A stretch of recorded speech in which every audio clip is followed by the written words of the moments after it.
Então vamos lá, pessoal. Vamos retomar o assunto da aula passada sobre aldeídos.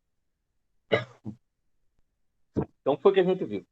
Nós vimos que aldeídos, né, faz parte, é um grupo de compostos oxigenados, tá? Eles têm oxigênio e o oxigênio está presente num grupo funcional específico, certo? Que é chamado de carbonila. A carbonila, que é representada por C dupla O H, certo?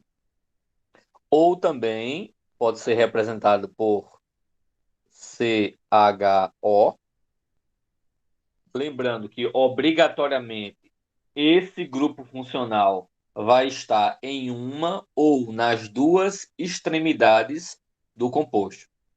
Para ser aldeído, é, essa carbonila ela não vai vir no meio, sempre vai vir nas extremidades, tá certo?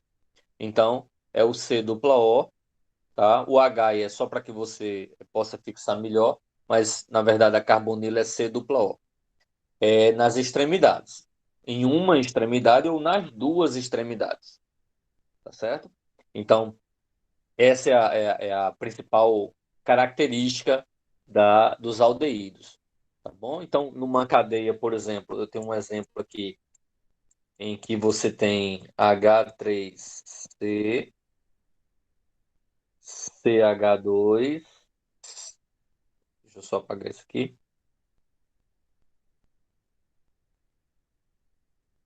C dupla O, H. Então, a característica aí é você ter ele na extremidade. Pode ser em uma apenas ou nas duas extremidades. Você pode ter essa situação. Então, isso, carbonila presente na cadeia principal, caracteriza o composto como sendo um aldeído, tá? Então, essa é a característica principal. E como é que eu vou atribuir o nome do aldeído? Como é que eu vou caracterizar o nome? Prefixo, que é a quantidade de carbonos na cadeia, incluindo o carbono presente na carbonila, todos os carbonos, não deixa o carbono da carbonila de fora, não. Ele está presente também na contagem. Mas, infixo, esse infixo é a quantidade de ligações simples, dupla ou tripla entre carbonos, né? Se for simples, só ligações simples entre carbonos, se for uma dupla, em, né? É N, em. Se for tripla, in. Se for duas duplas, di, em. Mas lembra, isso é a respeito da ligação dupla entre carbonos. Essa ligação dupla aqui entre carbono e oxigênio não entra nessa história do infixo, não. Tá certo? Cuidado para não se atrapalhar. Mas o sufixo al, tá certo? Al de aldeído, né? É o sufixo que vai caracterizar aí a função aldeído, oxigenado aldeído. Então, essa é a organização, tá certo? Em que você vai, a representação para você colocar o nome. Então, nesse exemplo que você tem aí, como é que você vai colocar o nome? Outra coisa, a numeração, quando você for fazer a numeração, você vai numerar a partir da extremidade em que está a carbonila, sempre a partir da extremidade. Mesmo que tenha radicais, dupla, tripla ligação, não importa. Você vai sempre começar da extremidade onde está a carbonila. Aí você pode perguntar, professor, e o que acontece quando nós tivermos aí nas duas extremidades? O que é que vai acontecer? Você vai fazer o seguinte: você vai observar as duas extremidades, qual a ligação dupla ou tripla, ou qual a extremidade que tem mais próximo, a ligação dupla ou tripla ou radical. Aí, nesse caso, você vai ter que escolher uma das duas, aquela que tiver ligação em saturação ou radicais mais próximos. Mas quando isso não acontecer, você inicia sempre a numeração a partir da extremidade onde está a carbonila. Nesse caso aí, ó, da direita para a esquerda, um, dois, três. Três carbonos, eu chamo de quê? Pró. Entre carbonos, só ligações simples. O que é que eu coloco? Como é aldeído, já que tem a carbonila na extremidade, al. Então, esse composto é chamado de propanal. Alguma dúvida?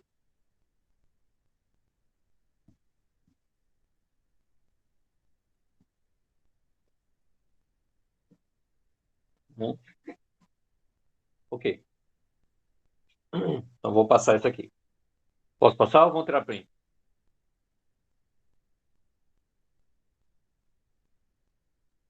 Beleza. Passar então. Um outro exemplo. Eu não coloquei, mas você pode ter assim. H, vou botar a letra A. C dupla O, H. Esse é o aldeído mais simples que você pode encontrar, tá? O aldeído mais simples que você pode encontrar é esse aí, certo? Tem um carbono, mete. Tem outro carbono para você organizar ligação dupla, tripla entre eles? Não, não tem. Então, tem C dupla O, al. Então, o nome dele é metanal. O metanal é muito conhecido. Não, metanal. Ou era se você tivesse trabalhando com ah, álcool, seria metanol, né? Que é o OH. Mas como é aldeído, metanol. E tem um nome comercial, o nome mais conhecido dele, né? Ele é justamente o formol. O formol que nós conhecemos é chamado de metanol, certo? Claro que aí tem várias utilizações, né? Dentre elas é a conservação de seres vivos, né? Como um cadáver, ou a conservação de um feto para estudo, ou então a conservação de alguns animais para estudo ou para exposição. Então, utiliza-se o formol, como eu comentei na aula passada. É o formol puro? Não é, uma solução de formol. Porque senão o formol ele vai, né, o metanol ele vai começar a destruir as estruturas de pele, de tecido, né? Daquele organismo que está ali sendo conservado. Então, por isso que tem que ter tem que ter uma solução. Fala, Moisés. Vai perguntar o quê?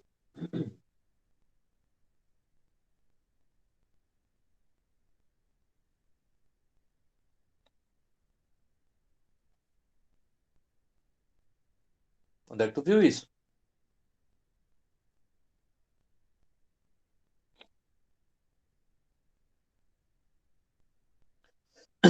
Não, não procede, não. Muito cloro na água, o organismo vai. Tá falando o quê? De piscina, é? Relacionado à piscina?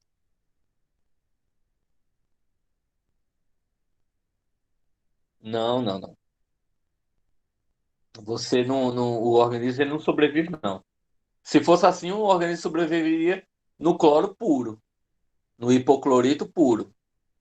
E o hipoclorito, né, que tem um cloro ativo, esse cloro que a gente fala que coloca na piscina, na verdade é um sal, certo? É o hipoclorito sódico, em que a gente dilui esse sal e esse sal presente em água, ele libera o cloro ativo na água, que depois vai para a atmosfera, tá certo? E nessa liberação do cloro, a partir do momento que dilui esse sal no local, no caso da piscina, ele vai eliminando os micro-organismos.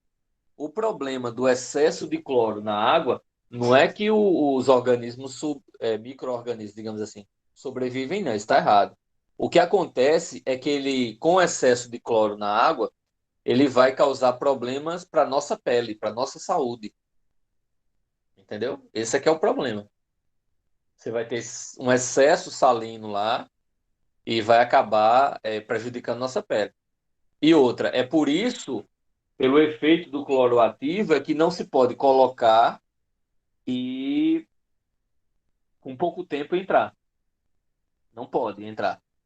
Porque justamente o cloro ainda está ativo.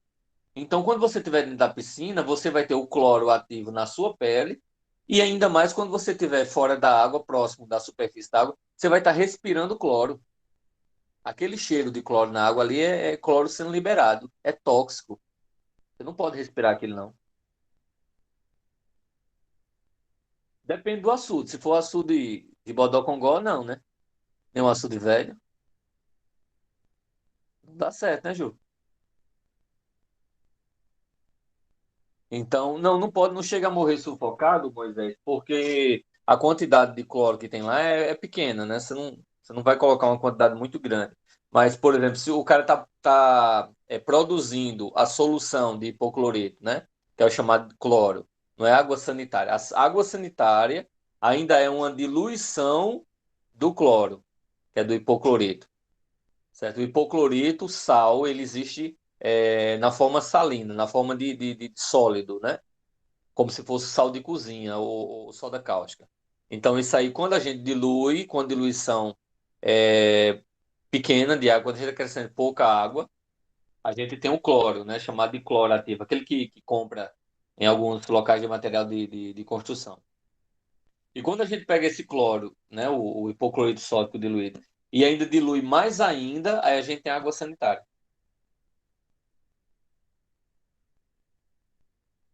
É por isso que você usa nas roupas, você usa para lavar o banheiro, você usa para lavar o chão, no seu dia a dia, água sanitária, não o cloro, que é o hipoclorito. Não é recomendado usar o cloro diluído, né, aquele comprado no locais de material de construção ou de piscina, ele mais concentrado na casa, porque aí você vai estar usando ele muito forte. Ele mais concentrado, vai prejudicar a sua saúde. Exatamente, Moisés.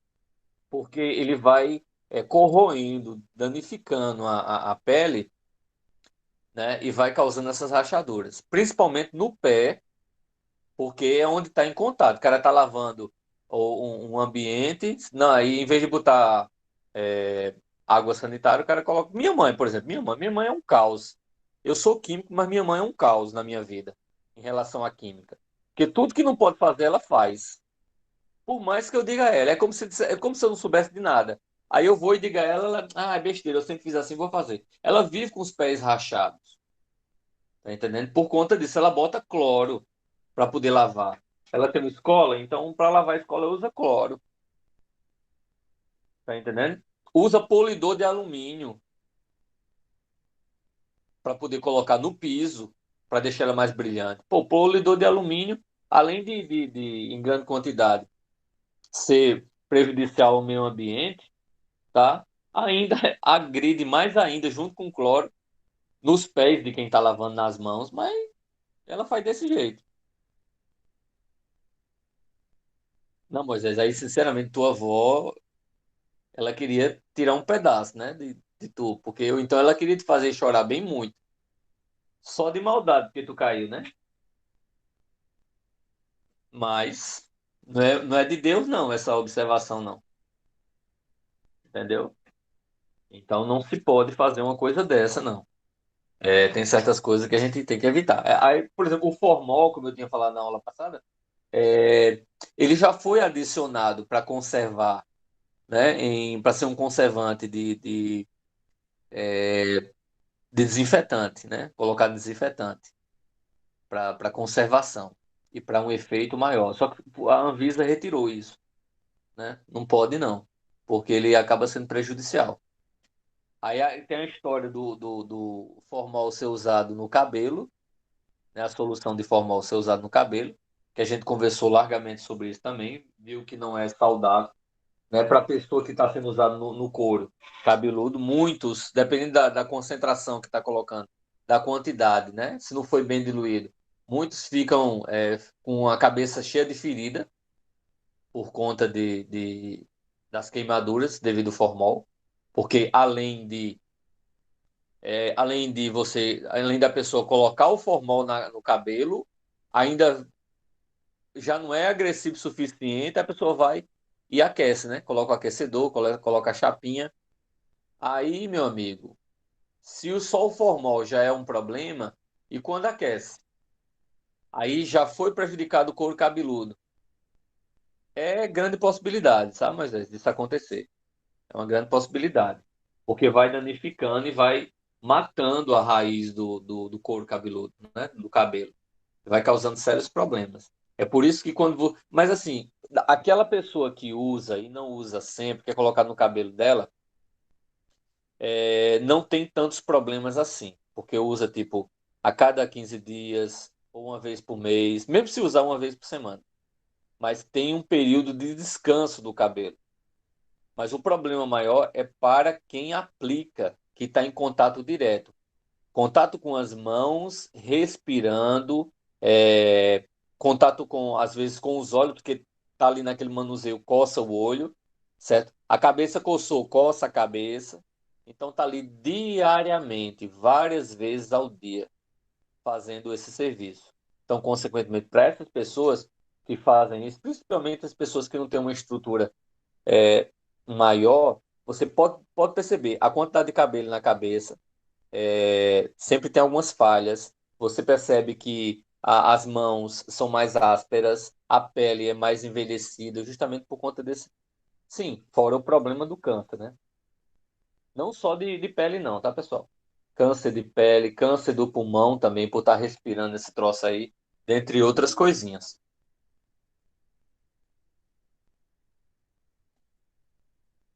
Entendeu?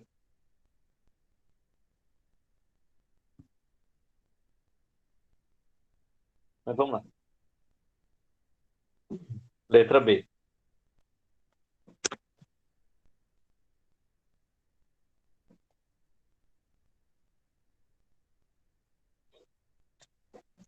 Eu tenho aqui H3C, C dupla O, H. Dois carbonos, et. Só ligações simples entre carbonos, aldeído, al. Etanal. Vamos pegar um diferente. Pegar uma estrutura assim, dupla O, H. Mesmo se viesse na extremidade só dupla O, ainda caracterizava um aldeído, tá? Aí vou colocar aqui umas estruturazinhas. Pronto. Então, nesse caso, o que é que você vai fazer? Primeira coisa, você vai numerar. Um, dois, três, quatro, cinco, seis. Isso aqui é um metil.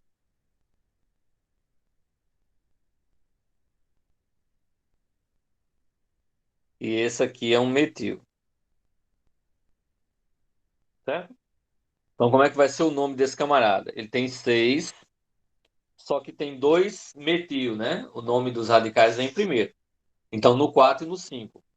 4,5 dimetil, né? São seis carbonos. X. Tem ligação dupla no carbono 2, ó. Inicia no 2. 2 em mais o sufixo al. Professor, poderia colocar separado em traço al? É desnecessário, porque o aldeído sempre vai estar no primeiro carbono. Sempre, Ju, sempre. Sempre do grupo carbonila. Que justamente é a característica principal do aldeído, né? Que é a carbonila. Tá? Posso passar isso aí?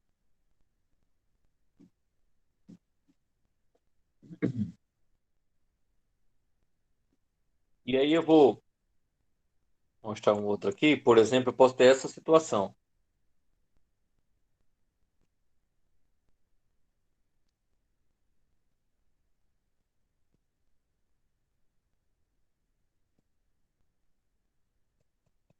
Nas duas extremidades. Então, se eu tiver nas duas extremidades e não tiver é, nenhuma insaturação, digamos, nenhum radical, tanto faz eu começar da esquerda ou da direita, tanto faz.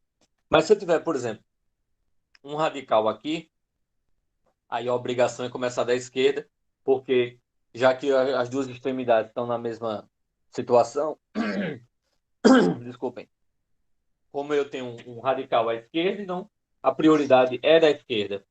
Então você faz o quê? Ó? 1, 2, 3, 4, 5. O nome desse radical, metil, e o nome do composto. Primeira coisa é o nome em ordem alfabética do radical. Então fica 2-metil, 5 carbonos, pente, tá? Só ligações simples. Ah. Aí tem duas carbonilas. Uma no 5 e uma no 1 e uma no 5, né? Como não precisa,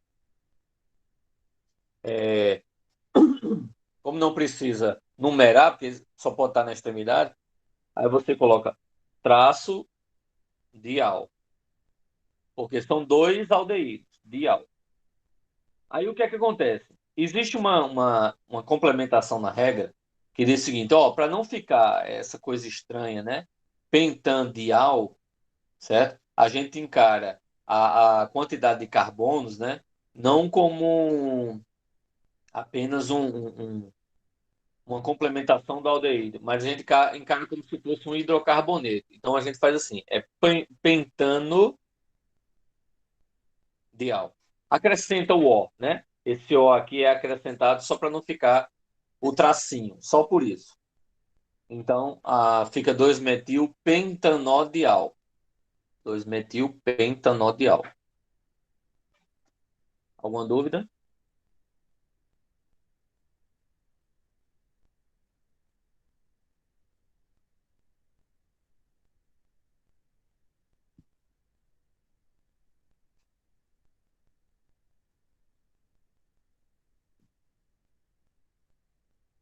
O pessoal que não assistiu a aula passada, conseguiu entender direitinho aí a explicação?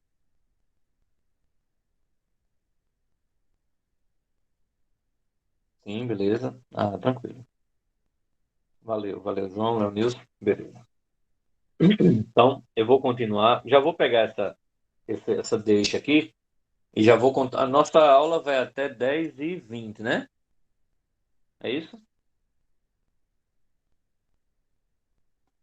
Pronto, certo. Então, eu vou fazer o seguinte: ao invés de começar a cetona hoje, como faltam 9 minutos, eu vou colocar mais alguns exemplos de aldeído para que a gente possa fixar. E aí, na quinta, a gente retoma já a partir de cetona e ácido carboxílico. Ok? Aí eu já posto hoje. Eu não sei, eu já postei. Vocês viram se eu já postei aldeído? Acho que já, não lembro.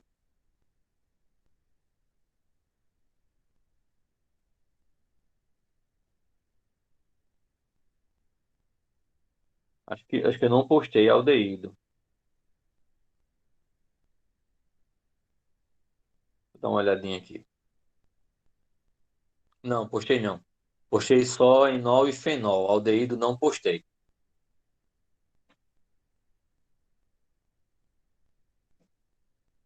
Não, já não, já não. Eu postei até o fenol, tá certo? Se fosse hepta, Leonilson, vou mostrar um com hepta. Tá, posto hoje então, certo? O do aldeído. Pois é, Moisés, parece um nome de alguém. É uma praga que tem um nome desse, igual esse composto, né? Essa função.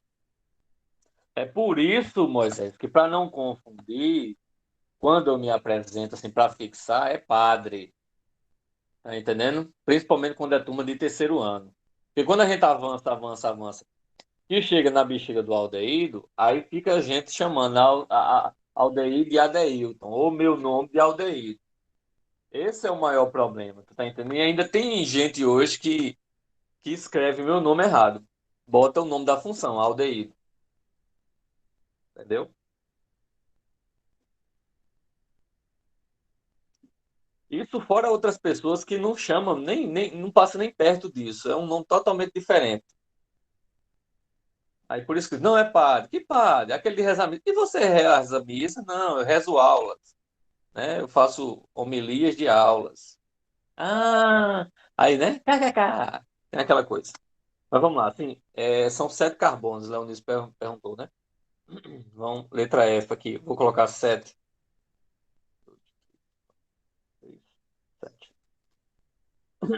Tem também essa situação aí, Juliano, de gente que vai e chama de Dedé. Aí eu já entreguei para Deus e deixei para lá.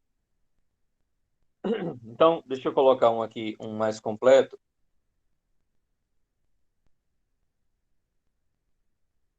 Vou colocar aqui um.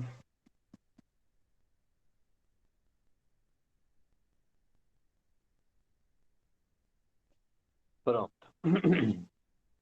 Então, vê só. Eu tenho aqui a situação. Eu tenho duas carbonilas, uma carbonila em cada lado, certo? Uma carbonila em cada lado. Mas aí eu vou para a esquerda ou vou para a direita? O que é que vocês acham?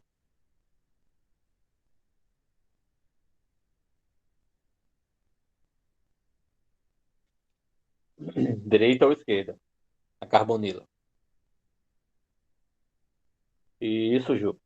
Direita. Por quê? Porque se você observar, à direita vem um primeiro radical, que é o metil, enquanto que à esquerda você não tem um radical mais próximo. Tem um etil, mas não está mais próximo. Isso. Aí por esse motivo é que a numeração ela deverá ser iniciada, neste caso, pela direita. Então, um, dois, três, quatro, cinco, seis, sete. Não esquece de contar os carbonos presentes na carbonila, para não se atrapalhar, certo? Aí lá vai aqui o nome desse radical, metil, o nome do outro radical de cima, metil, o nome do radical de baixo, etil, e o nome do outro radical de baixo, fenil. Então, a primeira coisa que você vai fazer é colocar os radicais em ordem alfabética, certo? Aí você vai dizer, ah, professor, então vou começar com o metil, né? Porque não são dois dimetil? Claro que não. Porque eu disse a você, di, tri, tetra, penta, hexa, não caracteriza esse prefixozinho, né? Para que você ordene os radicais. Porque isso é quantidade de radicais iguais. Você só vai colocar da prioridade quando representar posição. ISO, SEC, tá? De secundário, né? TERC de terciário, aí é que você coloca ele como prioridade. Mas antes disso, ao invés disso, se for quantidade como dimetil, não pode. Então, em ordem alfabética, vem primeiro o E. Então, eu tenho aqui 5 etil. Depois o F, 3 fenil. Depois o metil, que vai ser 2, 4 dimetil. Né? Só relembrando. Por que que o D não vem na frente? Porque o dimetil, o di é quantidade, não é posição. Aí coloquei todos os radicais. Cadeia principal, são 7. Hept. Cadeia principal são 7. Hept. Só ligações simples. Lembrando que eu tinha falado, como são dois grupos funcionais nas duas extremidades, O são dois dial. Então ficaria 5-etil, 3-fenil, 2,4-dimetil, heptanodial, certo? Heptanodial ou heptanodial. Alguma dúvida sobre isso?